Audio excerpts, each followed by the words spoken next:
Folks, if you just give us just a few minutes here, I know we're running a little bit behind, but we're just waiting on some members. It's a busy time of the year. Other members have bills in different committees, so we're just going to be respectful of them and professional and courteous and just give them a minute to be here in committee. So if everybody just be patient and bear with us, and we'll get started here shortly. Thank you.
I want to thank everyone for being here this morning and being patient with the committee. Chairman Doggett is out today. He's sick, so he sends his regards to the members of this committee and everyone here today that he's not going to be here. So I'm going to do my very best to fill his shoes. It's going to be a tough job, but we're going to try to get through it. Mr. Clerk, would you take the roll, members?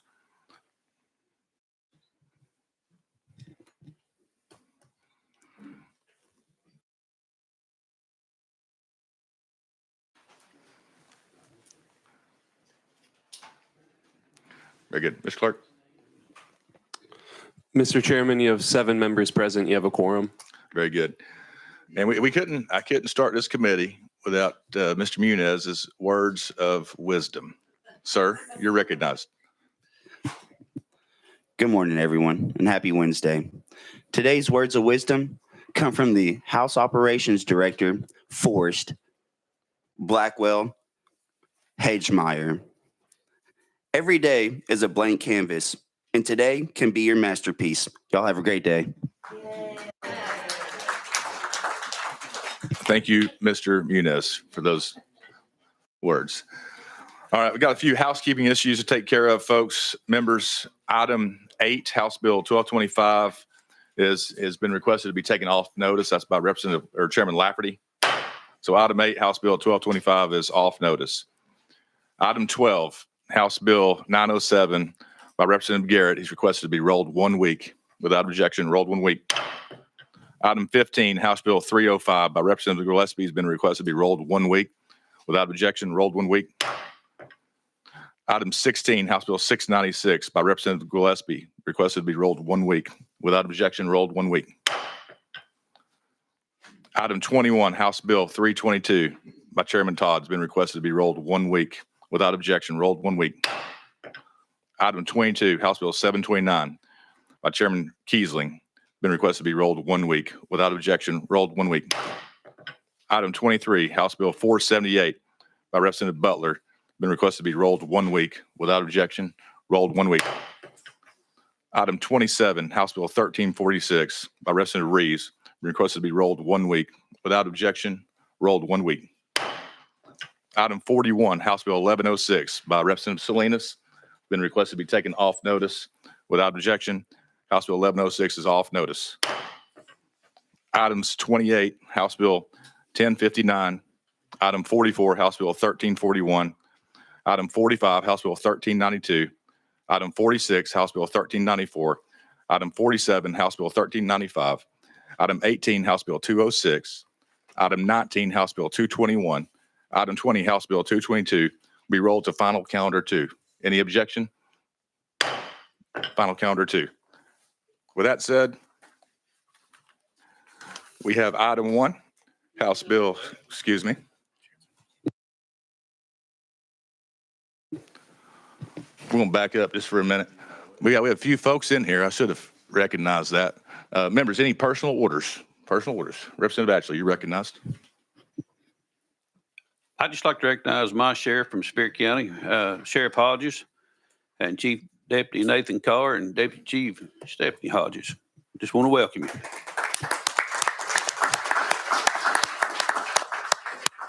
I just want to follow up that. Appreciate you folks being here, helping keep Spear County straight and narrow, and in between the ditches. Appreciate it.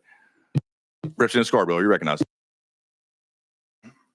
I want to recognize my sheriff, Sheriff Russell Barker, and the other members of the Tennessee Association of Sheriffs on their day on the Hill. Thank you guys for being here. We appreciate what you do.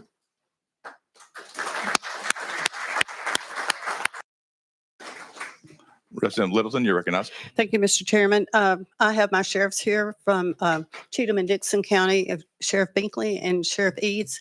So let's make them welcome, please. And also, Tommy Vallejos is here with Men of Valor. We appreciate the job that they do as well. So let's give him a warm welcome.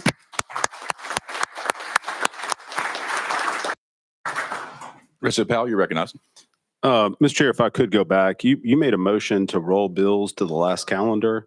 You're going pretty quick. Was just trying to understand why those bills were rolled to the last calendar. I don't think those sponsors requested that. Representative Powell, those bills had not been worked through the committee. None of the members had been contacted, so I'll just give those folks some additional time to work those bills. Thank you. Good question. Sure. Yeah, you're recognized. Can you explain to me what you mean by they haven't been contacted or worked the bills? I mean, I know one member, he's had his bill continuously put at the end of the calendar and we haven't even got to him. So I'm just wondering why that was necessary. And I appreciate your concerns, but there were several bills that were rolled. Some of those members had bills that stayed on this calendar. One member had 5, 3 of them just had not been worked. Members hadn't been contacted by the committee. They'd not been spoken to. That's something that historically we've done as we're trying to pass bills and move bills through this committee process. So we're just trying to expedite the process and give them some time to talk to members about their bills.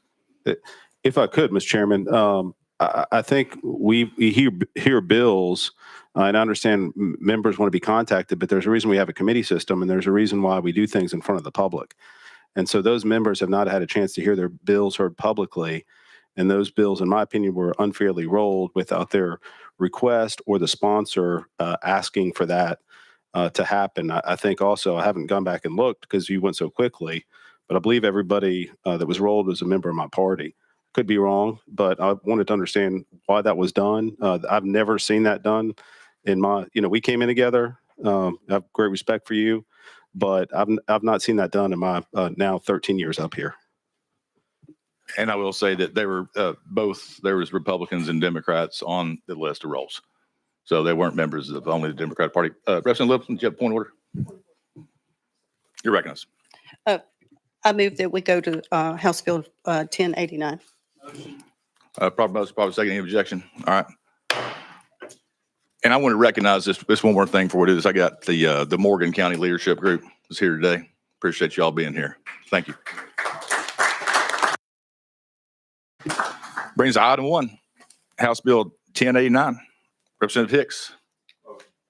You got a motion, second. Sir, you're properly recognized.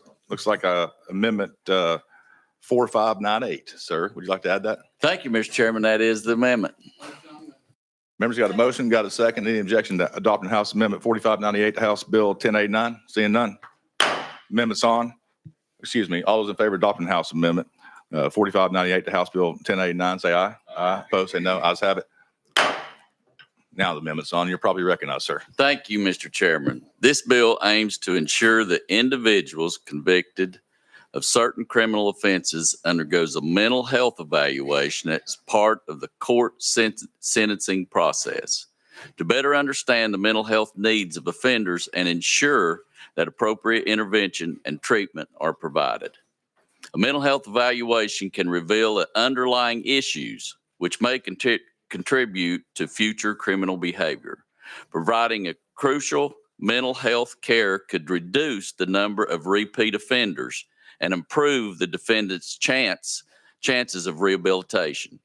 When appropriate, these mental health evaluations are to be performed on an outpatient basis. This allows the defendant to continue functioning in society and reducing the burden on corrections facilities. The mental health evaluation applies to several offenses, such as child abuse, theft, and cruelty to animals. By addressing mental health concerns in sentencing process, this bill represents an important step in our state toward a more rehabilitative criminal justice system that acknowledges the complex relationship between mental health and criminal behavior. This bill not only seeks to improve individuals' lives, but also aims to enhance public safety and well-being by enhancing treatment of mental health issues among offenders. This could lead to potential lower rates of reoffending and better integration of individuals back into society. Thank you, Mr. Chairman. I'll be happy to answer any questions. Thank you, sir. Members, any questions for Representative Hicks? Representative Powell, you recognize, sir. Yes, I understand certainly a need. I know a lot of people, unfortunately, that abuse animals end up not going beyond abusing animals to then later in life or at some point also inflicting harm, injury on other human beings. My question is, because I know we have a very backed up mental health system, real mental health crisis that exists in the state of Tennessee. Who is going to bear the burden of paying for those mental health services? Is it going to be the state, or does that individual have to bear that burden? And then are you confident that this isn't going to back up our already overburdened mental health system in our state? President Hicks, you recognize, sir. Thank you, Mr. Chairman. Currently, the defendant would be responsible for the payment, but if that defendant is found indigent, then those burdens could fall on the state, and the Mental Health and Substance Abuse Department and Department of Corrections can also provide this mental health coverage. And you know, as far as you know, backing up the backlog of mental health issues, you know, I believe all of our providers all the way across the state is doing a real good job at catching that back up. All the ones that I've talked to, you know, the legislature has increased payment for those, and people are making a better wage in that field, and I think we're making headway there. So, you know, this is really trying to catch folks at a crucial time in their life, to where, you know, some of these folks, this may be the worst situation they've been in. And trust me, that's when you want to really, really buckle down and try to get someone a new path, is whenever they're really at the lowest point. And some of these folks will be that way. So I think that's what this bill's trying to do. President Powell, any follow-up, sir? Nope. Anyone else on the list? Anyone else? Any questions, any additional questions for our sponsor? Members, we ready to vote? Questions been called. Any objections? Seeing none. Members, all those in favor of House Bill 1089 moving to full judiciary, vote aye. Opposed, vote no. Every member voted. Any member want to change their vote? Mr. Clerk, take the vote. Mr. Chairman, you have 6 ayes, 0 nays, 1 present not voting. Very good. House Bill 1089, as amended, moves to full judiciary. Thank you, sir. Thank you, Mr. Chairman. Thank you, committee.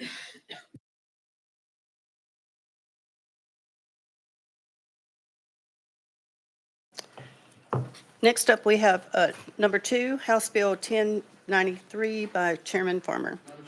Properly motion and second, you're recognized. Thank you, Madam Chair. And I have House Amendment 4916. I'd like to, it rewrites the bill. So do we want to go ahead and put it on? If we could, it Okay, rewrites let's the do bill. that. Okay. So everyone in favor of putting Amendment 4916 onto House Bill 1093, say aye. Aye. Those opposed, no. The ayes have it. Chairman Farmer, you are recognized on House Bill 1093 as amended. Thank you, Madam Chair. Members and folks, this bill is brought to me by Speaker Sexton. It makes 3 simple, but I think very positive and important public safety changes across our state. What this would do, it would clean up the definition of Glock switches. Glock switches are things that they put on firearms that causes them to be able to fire in the manner of a machine, like a machine gun. It's already illegal under federal law. We're going to clean up state law to make it match. So we're going to take care of those Glock switches to where they don't need to be on the streets, and we're going to tie that. We're going to make that a D felony and tie that with federal law. Also, we're going to add a crime of that where felons are in possession of ammunition as well. If you're a felon, and you have a gun, you don't need to have ammunition either. So we're going to tie that, and we're going to mirror federal law as well. And we're going to increase the minimum penalties for someone convicted of aggravated assault when a firearm is used in a motor vehicle, and they're not going to be eligible for release. We're going to make that a 100% crime. So it's like a drive-by shooting. If you fire and shoot at somebody out of a car and you're convicted, you're going to be going to jail for 100% of that time. Not 30%, not 35%, not 50%, 100% day for day. You're going to sit there and think about what you've done. So members, with that, folks, I'd move passage. Thank you, Chairman Farmer. Are any questions for Chairman Farmer? Questions been called? Is there any objection? Hearing no objection, are we ready to vote? Mr. Clerk, would you please open the board?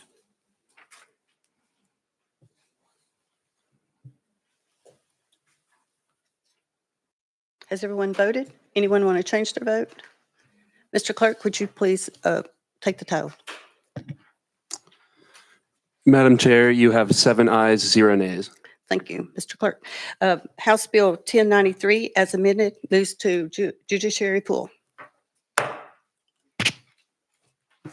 Thank you, Madam Chair. Members, folks, that brings us to item 3, House Bill 55. I believe Chairman Russell is carrying that for us. I get a motion. You got properly seconded, sir. Looks like you have amendment 3418. Is that something you'd like to adopt? Yes, Mr. Chairman, it is. Okay, second. Okay, you got a motion, second on the amendment. Members, Chairman Russell, how would you like to proceed? You'd like to go ahead and adopt that amendment and then kind of move forward and explain everything as a whole? That'd be great, Mr. Chairman. Members, is there any objection to that? All right, all those in favor of adopting House Amendment 3418 to House Bill 55, say aye. Aye. Opposed, say no. Ayes have it. Now we're back on the bill as amended. Chairman Russell, you're properly recognized. Thank you, Mr. Chairman, committee. House Bill 55, is that right? Yeah, House Bill 55, sorry about that. I was looking at the wrong page. Removes that a person commits an offense who intentionally refuses to give the person's name to a law enforcement officer who has lawfully detained or arrested a person and requested that information.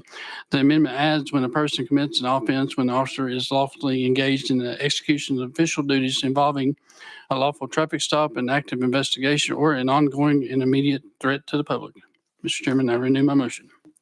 Very good. And thank you for that explanation. Members, anyone have any questions for Chairman Russell? House Bill 55 as amended. Members, any questions? Seeing none, we ready to vote? Any objection to the question? All those in favor of House Bill 55 as amended, moving to full judiciary, vote aye. Opposed? Those opposed, vote no. Is there a member voted? Anyone want to change their vote? Mr. Clerk, take the vote. Mr. Chairman, you have 5 ayes, 2 nays. All right, House Bill 55 as amended moves to full judiciary.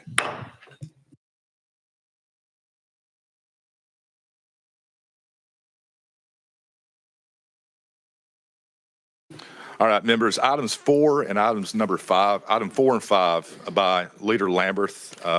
Without objection, we could roll those 5 spaces. I know he's in Commerce Committee moving some bills. Any objections to rolling items 4 and 5 spaces respectively?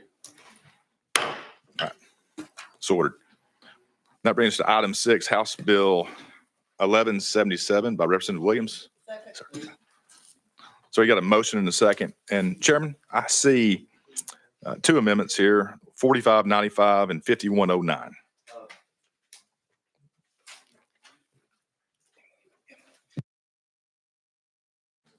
Chairman, with your indulgence, I would like to move only Amendment 5109. Thanks, sir. Members, you got a motion, you got a second on the amendment 5109. Is that something, Mr. Chair, would you like to go ahead and adopt that and explain the bill as a whole? Please. Remember, any objection? All right, seeing none. All those in favor of adopting House Amendment 5109 to House Bill 1177, say aye. Aye. Opposed, say no. Ayes have it.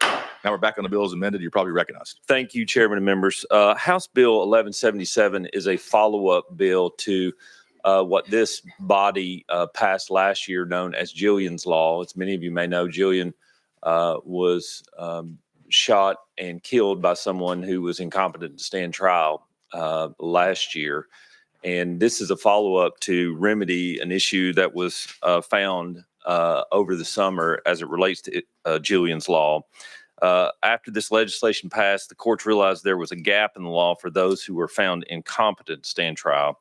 The 2 sections of code that we're deleting today require that if a defendant is found to be incompetent to stand trial, any misdemeanor charges pending at the time of the determination bill will be retired 2 years after the date of arrest when the charges have not otherwise been disposed of. If these changes are retired, that individual is no longer required to receive treatment and could walk out of a treatment facility, separating them from the clinical care that they so desperately need. What this bill will do, it will ensure that those individuals cannot simply walk out of court-ordered treatment after the charges are retired. If these individuals are eventually found competent to stand trial, we want to make sure that they go through the judicial process and those charges are not dropped. In addition to that, the amendatory language that you recently adopted extends the requirement from 11 months, 29 days to 2 years that any misdemeanor charges against a person found incompetent to stand trial be retired after the date of arrest. It also adds the language to ensure that if the defendant remains in mental health custody after the expiration of 2 years, the Regional Mental Health Institute will provide an update on that individual every 6 months so that that person is kept on the court's radar. Finally, the court will be notified of the discharge, which shall include outpatient treatment, which accounts for the safety of our communities back at home. With that, Chairman, members, I'm happy to try and answer any questions you might have. And thank you for that explanation. Members, do we have any questions for Chairman Williams? Representative Powell, you're recognized. Thank you, Mr. Chairman. If you could speak to why, we need to allow for more time and you're reducing that. I feel like some of these cases should be processed and adjudicated. And this is, I think it's a reasonable standard right now and why we're trying to change that. Chairman Williams, you're recognized. Thank you, Chairman. Thank you for the question. The challenge is because these are misdemeanor charges, sometimes the courts can't get to them quickly enough. What this does allows the extension of that time so that they can be adjudicated and these individuals can get the help that they need in the mental health care system.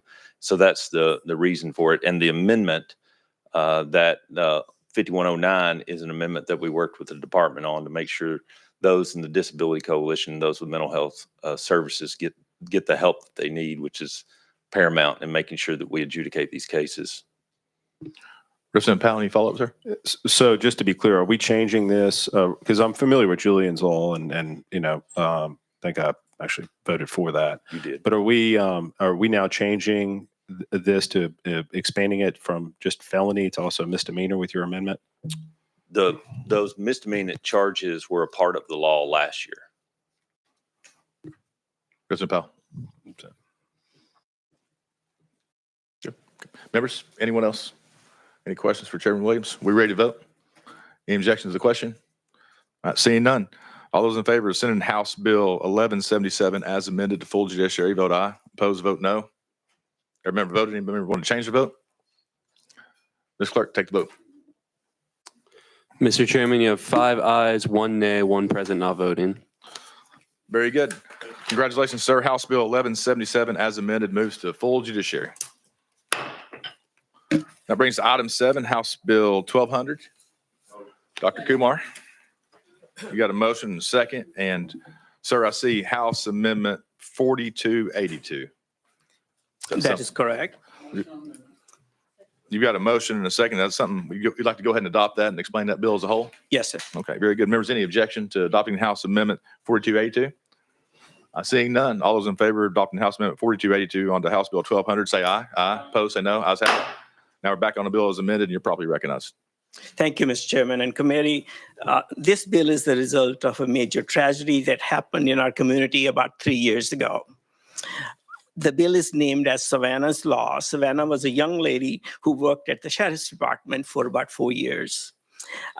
Well-liked, she had risen to the point of being the patrol deputy. She started dating a fellow. After a few weeks, realized that that was not the right thing. He had some tendencies that she was not comfortable with. She talked to her mom about possibly restraining because she told him not to come around and he still would. But before they got the restraining order, about 4 days later, he came and parked his truck in her driveway and stayed there. She waited for a while, didn't like it. As it was getting late in the day, she did call the sheriff's office because she worked there and they knew her. By the time the sheriff's department got to her house, he had shot her 9 times, shot her dog, and set the house on fire. Our small community was totally shocked by it, to see something like that happen, and especially something that everybody knew. As time went on, you can imagine mother's grief for the next 2 years. She reached a point to get life together enough and called me. Well, we knew each other because she's a nurse and I used to work at the hospital, so we knew each other. And we met with her. I went to myself as well as my wife. And it was mothers talking to each other and I just listened. Mother's feeling is that if there was violent domestic offenders registry, considering that Savannah worked in law enforcement and would have been very aware of it. And this fellow had previous 3 convictions. If there was a registry, the tragedy could have been avoided. And that is what House Bill 1200 does, sets up a registry where first offense, a person, things happen in life, we let it go.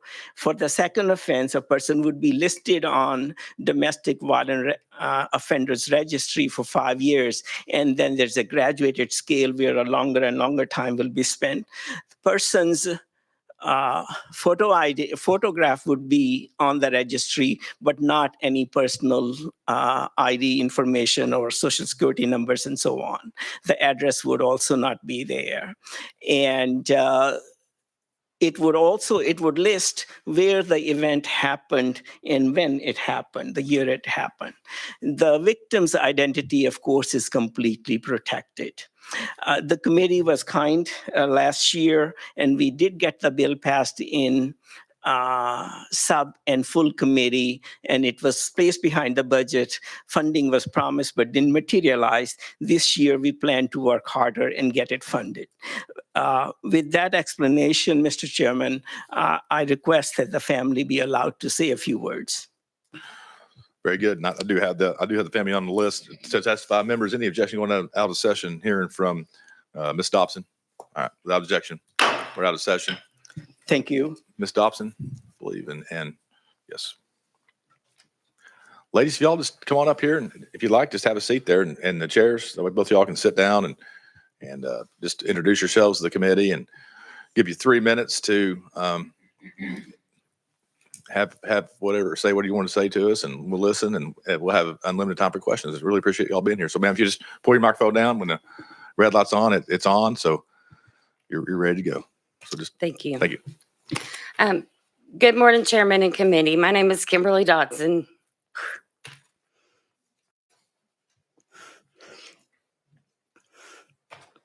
And I'm the mother of Deputy Savannah Puckett that was brutally murdered in January 23rd of 2022 in Robertson County. I'm here in support of House Bill 1200, Senate Bill 0324, and would like to thank my sponsors for bringing this to you once again. Representative Kumar has gone over this bill, so I would just like to touch why this bill is important to me and so many others.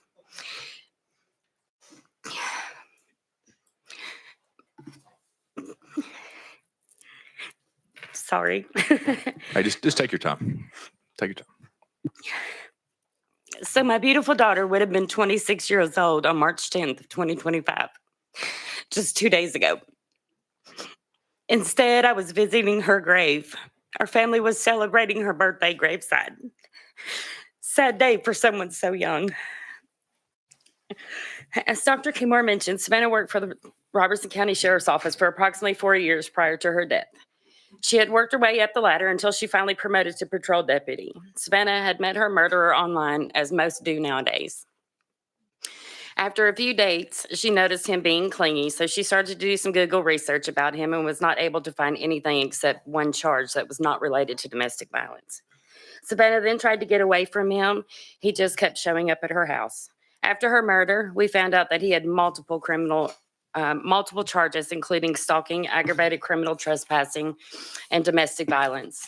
Even though Savannah was an officer of the law, she couldn't see that he had such a horrendous record. Our beautiful ray of sunshine and full of spunk daughter was shot 9 times. Yes, you heard that right, 9 times. That evil man even suffocated her dog when he went back and caught her house on fire. Savannah had a huge heart and would do anything for anyone. She loved and admired by so many. She didn't deserve this, and neither did we. My question to you as a committee, why would you not put someone like this evil man on a registry? Why should this information not be made public? Why is it that just about every week, and sometimes every day, there is a news reporting of another domestic violence situation and someone else has been murdered? Is that okay? Absolutely not. This is both men and women of all races and color.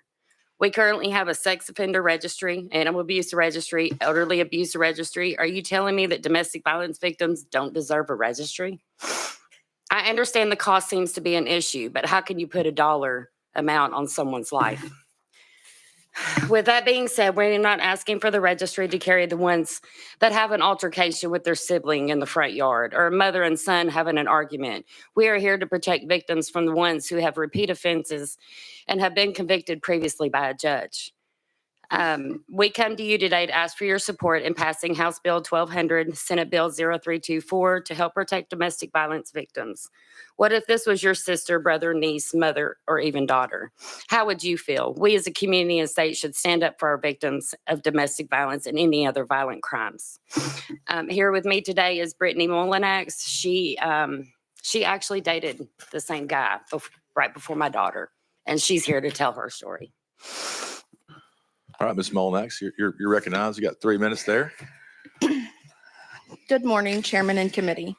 My name is Brittany Molinax, and I too was subjected to this man's psychological abuse during the time we dated. In the beginning, he tried to explain his behavior away as just being a protected guy, but looking back, I realized it was a form of manipulation and control.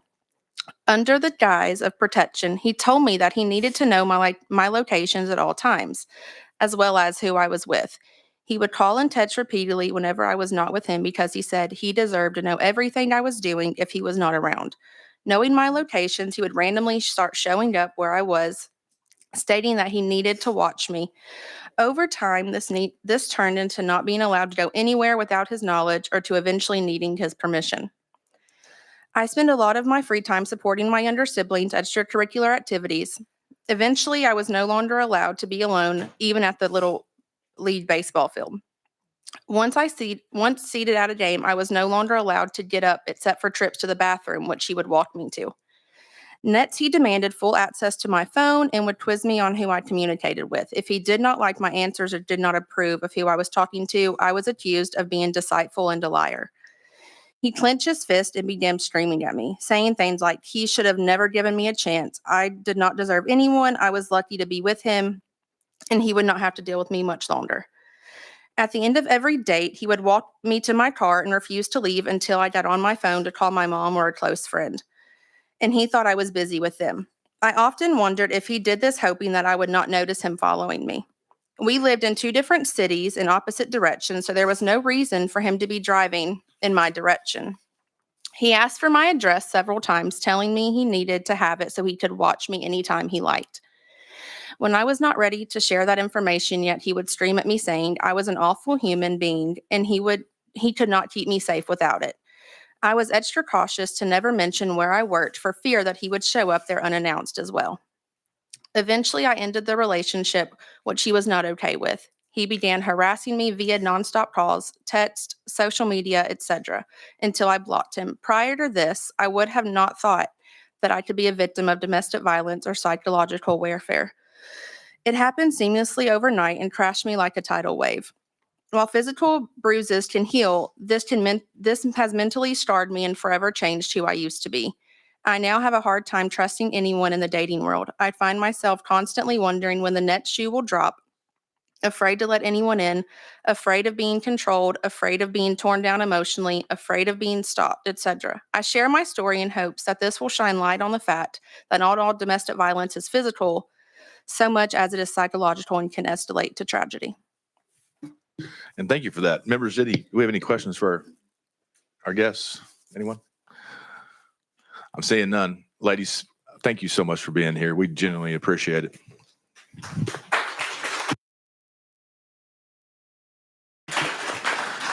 Members, without objection, we can go back into session. Hear from Dr. Kumar. All right, we're back in session. I have Representative Powell. Sir, you're first on the list. Thank you, Mr. Speaker.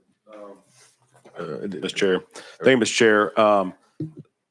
Ladies, I do want to say, and I know you've walked away, but I knew I was on the list. I really admire your courage and thank you for coming up here and sharing your story. Very powerful. A question for the sponsor.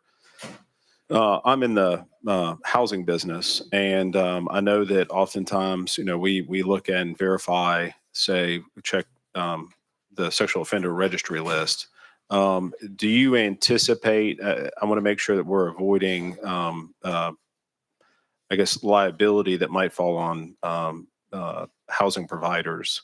Do you anticipate this list being accessible in a way such that it can be easily referenced and cross-checked so that people can see if people are on that list? And then I guess how, do you anticipate that being a reason to deny someone housing based upon being on that list? Dr. Kumar? Thank you. Thank you. We do not list the address of the person on the registry. Can the person be, if somebody has already met somebody, know where they live and verify the registry and confirm that this is that person, then that knowledge would be available. Representative Powell? Okay, so just because I want to be very careful about this because, in all seriousness, I'm really trying to protect people in the housing industry, who want to, for example, if someone is on a sexual offender registry, you can turn down their application for housing.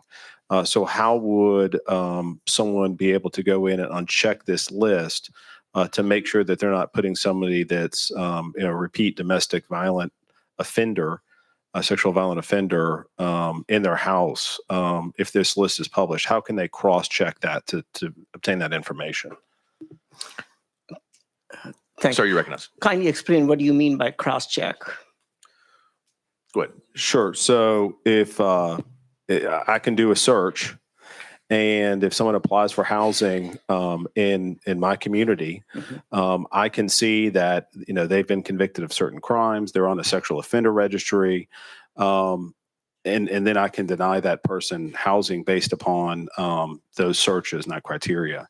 My concern here is, and I'm totally in favor of this bill. I just want to make sure that we're also looking at this.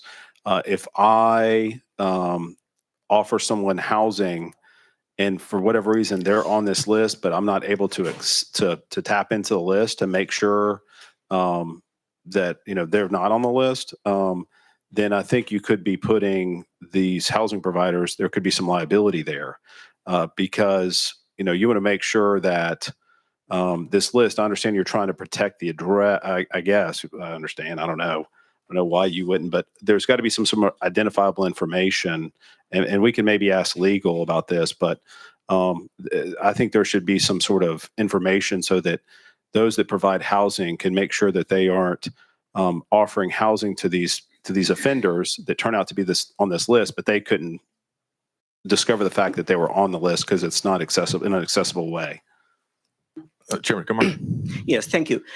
That will really, Representative Paul, depend upon the caution and care that the housing renter wants to, the person renting property wants to, how much precaution they want to take. To me, it will function no different than violent sex offenders registry, which is equally public, and this will function along the same lines. And members, Representative Powell, Michelle, Ms. Fogarty may be able to answer that question for us. Any objection going out of session, members here from legal? All right, seeing none. All right, Ms. Fogarty, you're recognized. Michelle Fogarty, Office of Legal Services. The bill states that the TBI shall make the list available for public inquiry on the internet, and it must consist of the persistent domestic violence offender's name, date of birth, conviction date, county or counties of convictions, and a current photograph. Okay. Representative Powell, any questions? So then your belief then is that there would be a verifiable database that somebody could cross-check on this. Ms. Fogarty? I assume you would be able to search the TBI's internet database. Okay, thank you. Members, any additional questions for Ms. Fogarty while we're out of session? Chairman Russell, you're recognized. Thank you, Mr. Chairman. This is, of course, illegal. Is there any liability to landlords to rent to these people? Ms. Fogarty? The bill does not state anything in that regard. Thank you. Members, anyone else while we're out of session for Michelle Fogarty with Legal Department? All right, seeing none. Any objection going back into session? All right, back in session on the bill, House Bill 1200 as amended.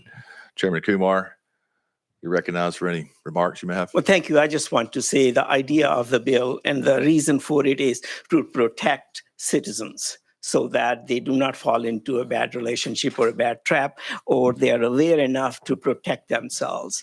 That is really the main purpose, and I think that would actually, it would allow a person who wants to rent property to be also aware of who they are renting to if they want to take that extra precaution. Thank you, Mr. Chairman. Thank you, sir. Members, any additional questions for the sponsor? Seeing none. Are we ready to vote? Any objection to the question?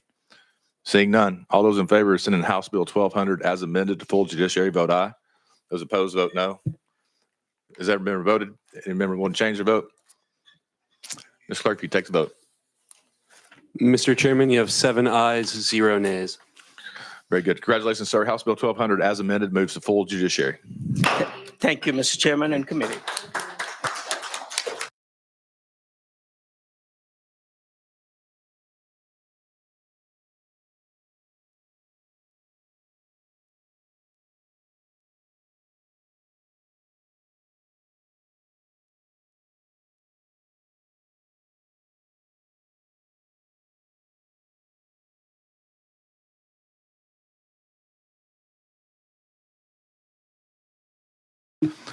Thank you. Thank you for your patience. So that brings us back to items 4 and 5 by Leader Lamberth. So he should be here shortly. So without objection, members, if we could roll those bills 2 spots. So items 4, items 5, we'll roll those an additional 2 spots, which will bring us to, without objection, will bring us to item 9. Representative Gant, sir. You got a motion and a second. You're properly recognized. I'm not seeing any amendments. Is that correct? That is correct. All right. You're properly recognized. And it looks like you do have some folks that's requested to testify from the Attorney General's conference. So we can, however you want to move forward, we're fine with. Thank you, Chairman and committee. This legislation is doing simply one thing. It's putting more enhancement into the DUI laws that we have here in Tennessee. And I'm working with our district attorneys across the state, which are here as well. And Mike Donovan has been my district attorney for a number of years previously. And I appreciate his involvement in this, working with me and helping get this legislation to where it is today. Currently, a person commits aggravated vehicular assault if the person commits vehicular assault and has a BAC, which is blood alcohol content, of 0.20% or more at the time of the offense and has 1 prior conviction for DUI or a BUI for voters. A person commits aggravated vehicular homicide if the person commits vehicular homicide and has a blood alcohol content of 0.20% or more at the time of the offense and has 1 prior conviction for a DUI or BUI or a vehicular assault. This bill simply lowers the enhanced blood alcohol content for aggravated vehicular homicide and aggravated vehicular assault from 0.20% to 0.15%.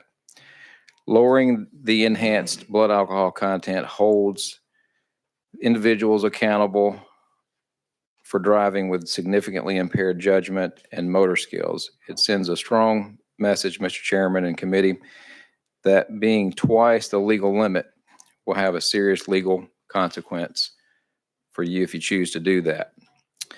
Further, lowering the threshold could prevent tragedies by encouraging responsible behavior and deterring reckless choices. Further, it provides law enforcement with a stronger legal framework to address and prosecute egregiously impaired driving. This ensures that drivers with dangerously high blood alcohol content levels face enhanced penalties.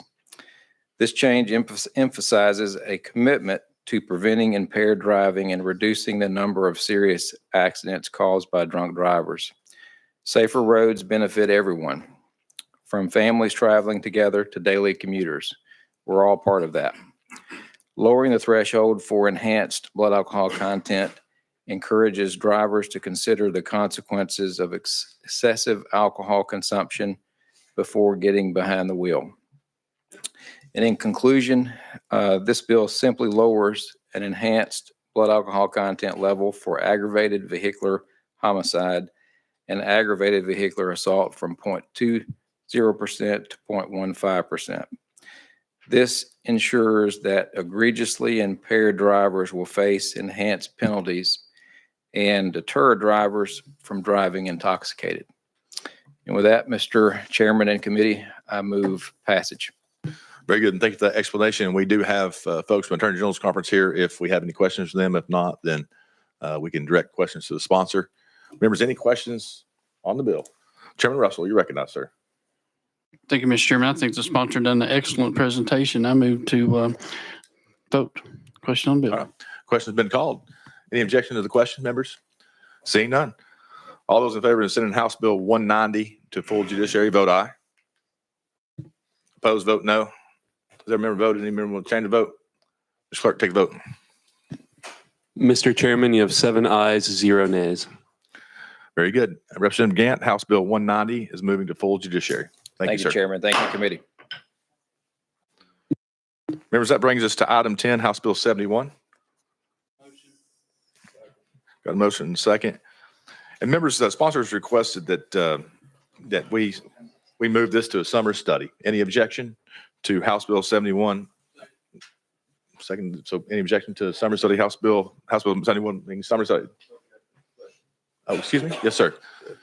Do we know, I mean, I know sometimes summer study can be just a procedural thing to kill a bill, but do we anticipate this actually being studied, or what's the recommendation there, Chair? Thank you, Representative Powell. Great question. The sponsor has requested that this be summer studied, and it certainly will be. Okay. Thank you. Yes, sir. Thanks so much. All right, members. All those in favor of House Bill 71 to summer study, say aye. Aye. All those in favor of summer study, vote aye. Those opposed, vote no on the board.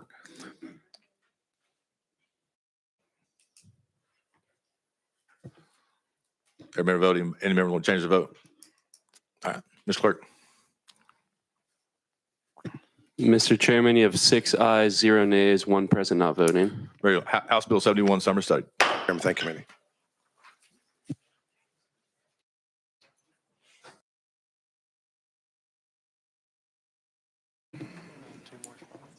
All right, once again, that brings us back to items 4 and 5. Trying to hit a moving target here. So, well, all right. Leader Cochran, item 4, sir. Excuse me, item 5. Item 4 will be rolled 2 spaces. Members, any objection to item 4? We rolled 2 more. Waiting on Leader Lambert. No objection to item 4. Rolled 2 spaces. That brings us to item 5. House Bill 1314, sir. And I'm looking at House Amendment 4348. That's Leader correct, Cochran. Mr. Chairman. That's correct amendment. Very good. Is that something you'd like to go ahead and put on the bill? Yes, sir. If that's the will of the committee, To we'd love explain to it all do together? that. Let's put that amendment on, and then if that's okay, I'll explain the small change that it makes. All right, members, any objection to adopting House Amendment 4348 to House Bill 1314? All those in favor say aye. Aye. Opposed, say no. Ayes have it. Now we're back on the bill as amended, and you're properly recognized. Thank you, Mr. Chairman. And just to touch briefly on the amendment, it's changing on, if you look at page 1 and you look at item B, a person who commits an offense, initially the bill mentions a person who commits an offense who recklessly, by any means of communication. The amendment changes that to knowingly, which is a higher threshold. We want to make sure that we are that we are capturing the correct people, right? That it's not something that wasn't just a reckless a comment, but one that was planned.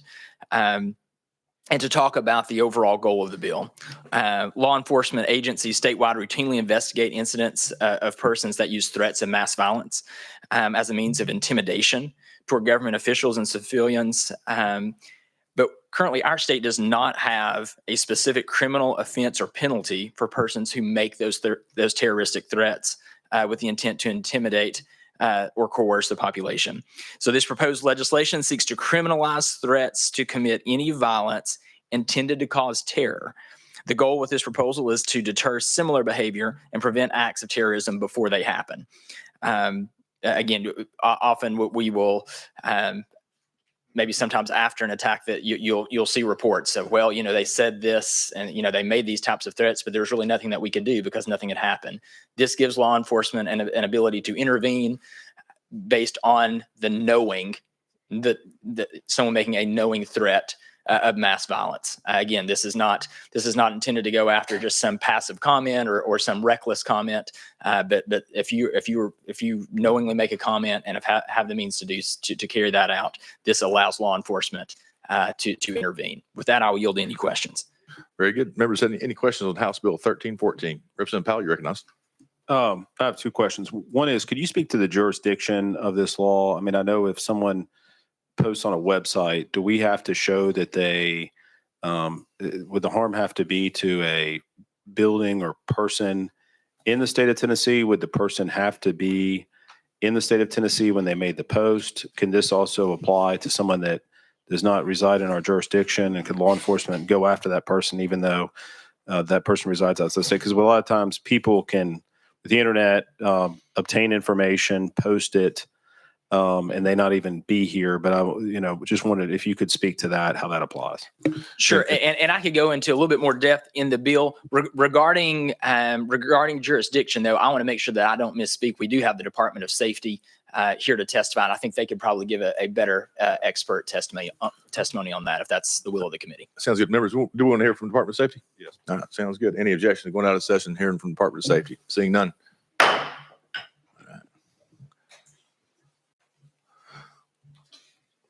And thank you all for being here and sitting your first ride here. So when the red light pops on there, just if you just give us an explanation of what's going on here, and then we can have unlimited time for questions. Thank you.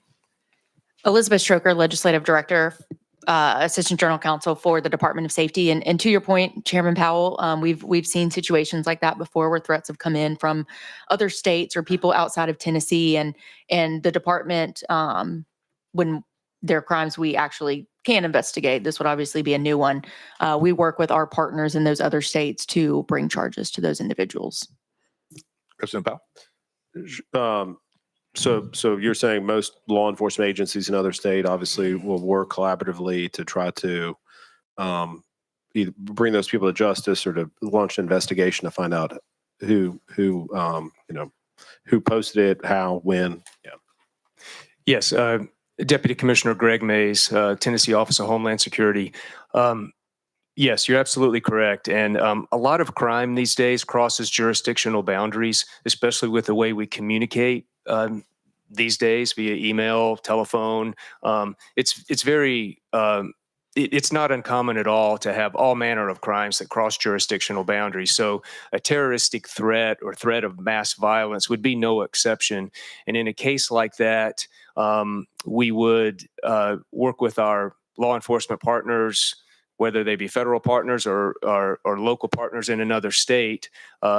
Sometimes it would be with a civil process to get the identification, subscriber information from a Meta or a Google or whoever, if they posted it on social media. But all of that would be important in filing those charges. They would be Tennessee charges, and then whether or not that person would be extradited would be a different topic.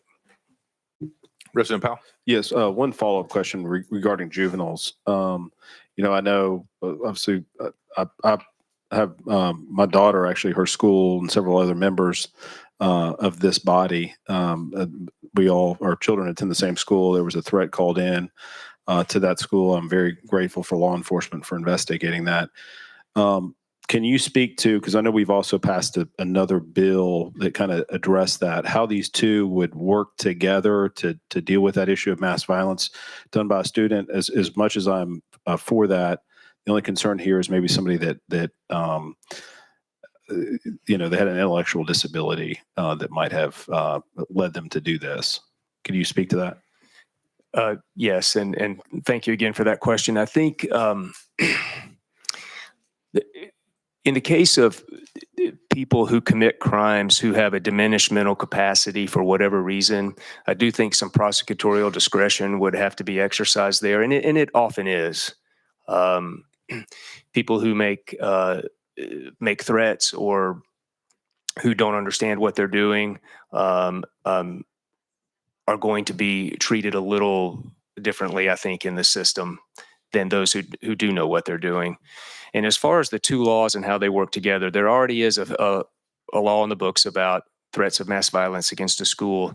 And it's interesting, when the school year first started this year, August of 24, the school threat numbers were trending pretty high. And I thought to myself, well, this new law that was on the books, threats of mass violence against schools, maybe it's not working, or it's not serving as a deterrent. But as we saw the school year progress, we saw that after a couple of arrests were made on that law, we saw the school threat numbers drop off. And I have come to think, and it's an opinion, but an informed opinion, that that the law has had a deterrent effect there. Now, this terroristic threat bill will allow us to apply the same principles to things beyond just schools, whether it's a post office or a state building or this building. We have nothing on the we have no law to charge there right now, and that's what we hope with this terroristic threats bill. We'll be able to have that other tool in our toolkit. Representative Powell, any follow-up? No, and I appreciate that.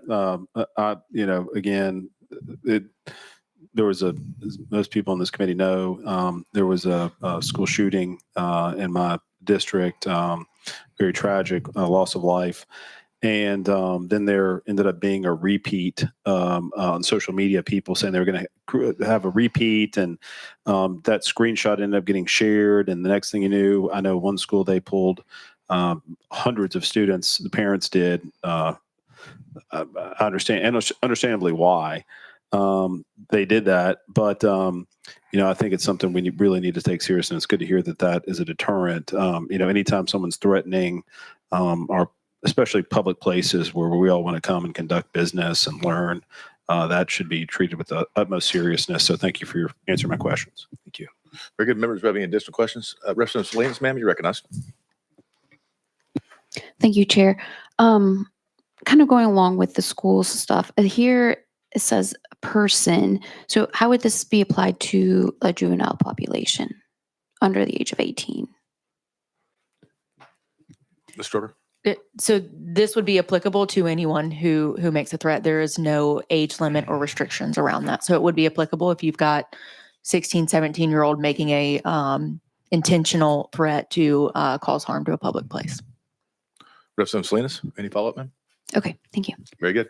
Members, any additional questions for our guests? Seeing none.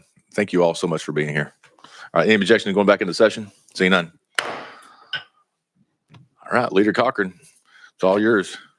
Again, I appreciate the consideration and I appreciate the questions on, from both of the representatives. Again, one was asked if someone maybe who was mentally was not mentally capable made a threat.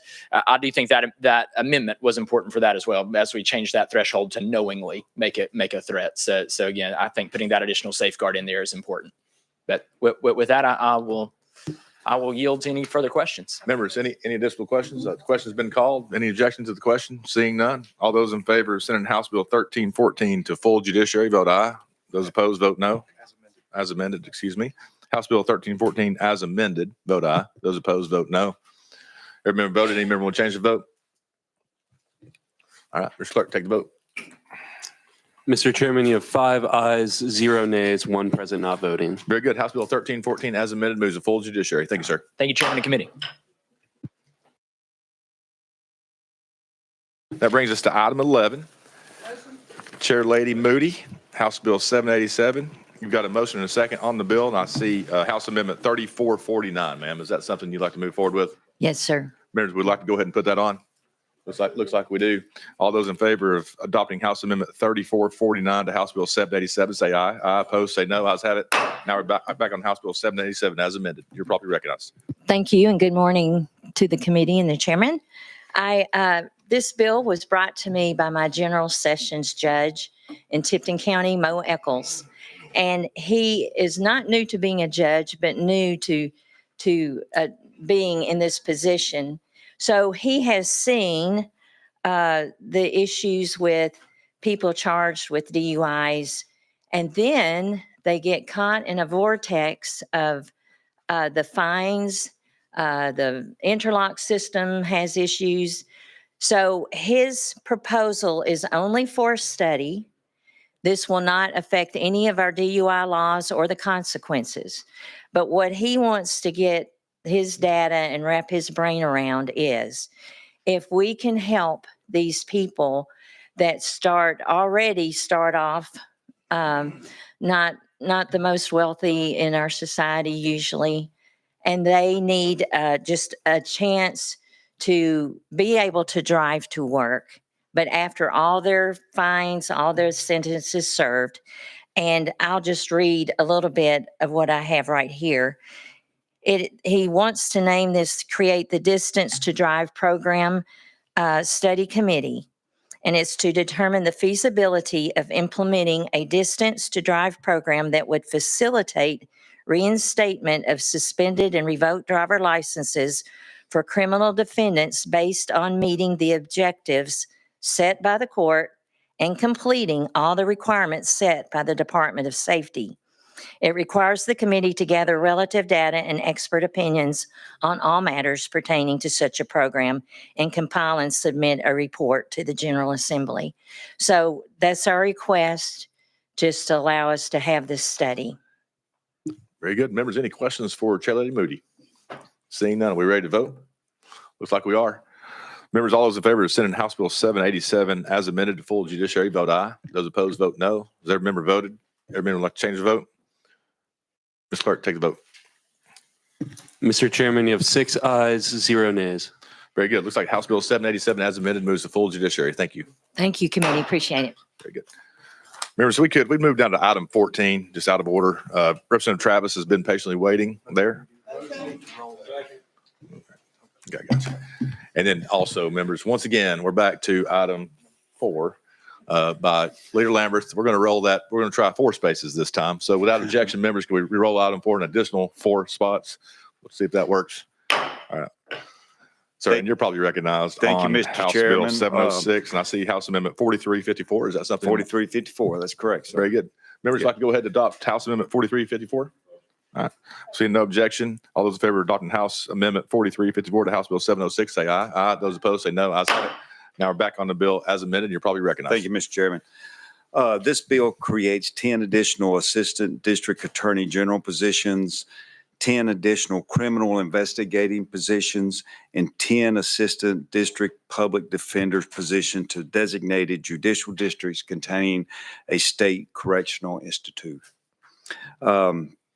The amendment comes out that 5 of these will be in the budget for the departments, is what this is. And this pertains to a law that we passed a couple years ago in 39-16-202, where these offenses are aggravated assault, first-degree murder, second-degree murder, voluntary manslaughter, criminal negligence, homicide, aggravated rape, aggravated sexual battery, indecent exposure, and this is a failure to report as a Class A misdemeanor. And with all these cases coming in, they're just overworked and they don't have enough people to serve in these judicial districts and the institutions. With that, I'll ask any questions, sir. Very good. They definitely need the help. I know as I've been practicing law and been in the courtroom and seeing how hard these folks work, they certainly need the help, at least in the districts that I practice in. Members, any questions for Chairman Travis? All right. Question's been called. Any objection?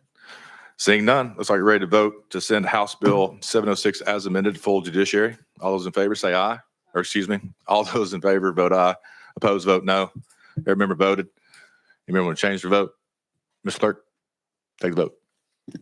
Mr. Chairman, you have 7 ayes, 0 nays.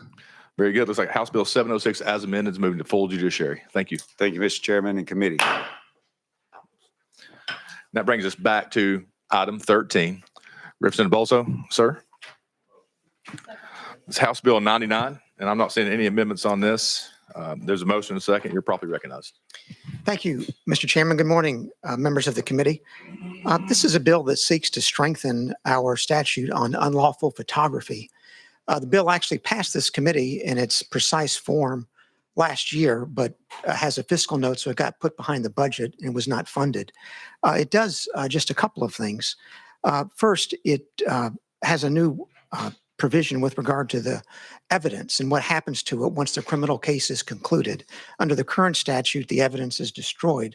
Under this proposal, it's actually disposed of in accordance with Section 18-1-206 of our code, which means the clerk would have to give notice to the parties and their counsel about the conclusion of the case and the disposition of the evidence, because often the same evidence is needed in a related civil proceeding. And then it also, with regard to subsection D, increases from a Class A misdemeanor to a Class E felony, a violation of 39-13-6001A, the unlawful photography statute itself.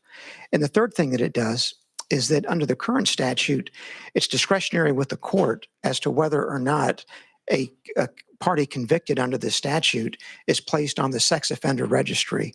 Under this proposal, it's a requirement that a person convicted of unlawful photography be placed on the sexual offender registry. And with that, Mr. Chairman, I'm ready for questions.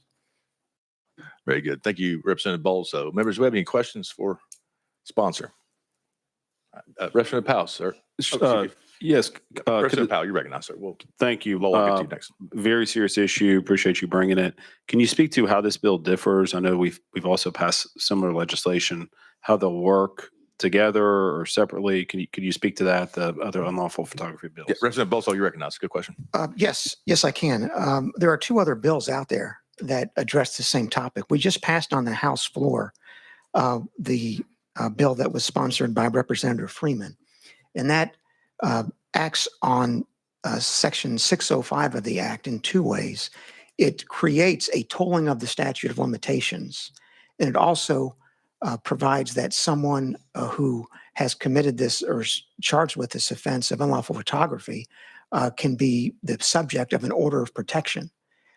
Those requirements obviously are in addition to what we've provided in our bill. So there's no real overlap or inconsistency with the bill we just passed on the House floor last week. There's also a bill, HB 403, that Chairman Farmer is carrying or amended for Chairman Crawford. And that acts principally on subsections A and B of this particular code section, 39-13-605. And my bill only addresses A with regard to fixing a typographical error. So there's no inconsistency in subsections A and B because this bill doesn't address B.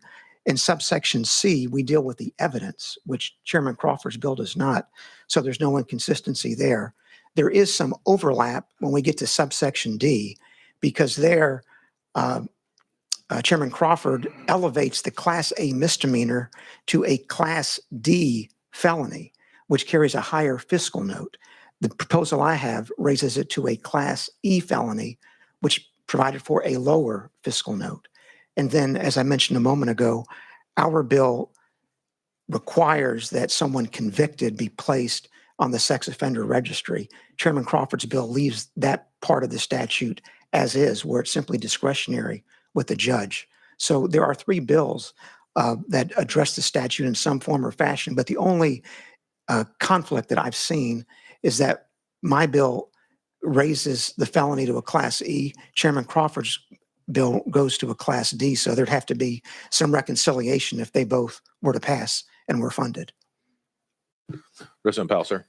And just one follow-up. So if you could speak to the intent of the importance of, let's call it destroying, but you phrase it differently, dealing with that evidence. Sure. Is that so that the victim has peace knowing that all that material has now been destroyed? Can you speak to the purpose of why you want to change that? Representative Bowles. Thank you, Mr. Chairman. Yes. The current statute requires the evidence to be destroyed once the criminal case is concluded. Sometimes, perhaps often, there's also a companion civil case where the victim has filed a civil action for damages against the defendant, against the perpetrator. And destroying the evidence after the conclusion of the criminal case would obviously harm the victim's civil case against the perpetrator. So this amendment changes the word destroy to will be handled in accordance with 18-1-206, which is our statute that directs the clerk of the court to provide notice to the parties, to the victim and to her counsel. Typically, it's a female victim, that the case has been concluded, that they are able to pick up the evidence to use it in the civil case if they choose to do so. Representative Powell? But they would be the only person who would have access to that. And then they could also, once they feel like it's been completely adjudicated and finished, even civilly and criminally, have that destroyed. Is that correct? Representative Bolson? Thank you, Mr. Chairman. Yes. Any follow-up, Representative Powell? Thank you, sir. Members, any additional questions for the sponsor? Seeing none, we ready to vote? Any objection to the question? Seeing none. All those in favor of sending House Bill 99 to full judiciary, vote aye. Those opposed, vote no. Has that member voted? Any member want to change the vote? Mr. Clerk, take the vote. Mr. Chairman, you have 7 ayes, 0 nays. Very good. House Bill 99 is moving to full judiciary. Congratulations, sir. Thank you, Mr. Chairman. Thank you, committee.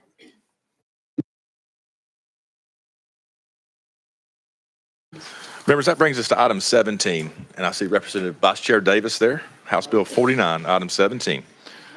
You've got a motion and a second, ma'am. You're probably recognized. No amendments, so it's all yours. Thank you, Mr. Chair, and thank you, committee. This House Bill 49 has been brought to me by the District Attorney's Conference. This bill has 3 sections or 3 parts to this bill. It ensures that legal counsel and advice provided by the executive director and then also the Tennessee District Attorney's General Conference attorneys that those conferences are privileged and confidential. Also, the bill closes certain portions of the conference executive committee and finance and audit committee meetings to the public. The bill also includes that a pro tem may be appointed in civil proceedings, whereas now it's just criminal only. And with that, Mr. Chairman, I stand ready for any questions. Also, I believe that Mr. Donovan is also here from the District Attorney's Conference if we have any questions. That's right. That's right. If necessary, we certainly have them here and on the list to answer any questions this committee may have. Members, any questions for Vice Chair Davis? Seeing none, are we ready to vote? Any objection to the question? All right. Members, House Bill, all those in favor of House Bill 49 moving to full judiciary, vote aye. Those opposed, vote no. Has every member voted? Anybody want to change the vote?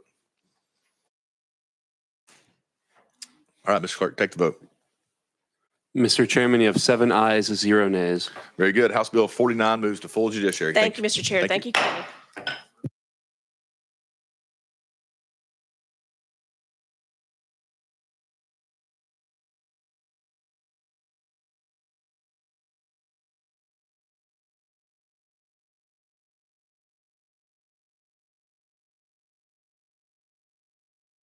Members, let's we're getting short on time, but I see Representative Parkinson sitting there.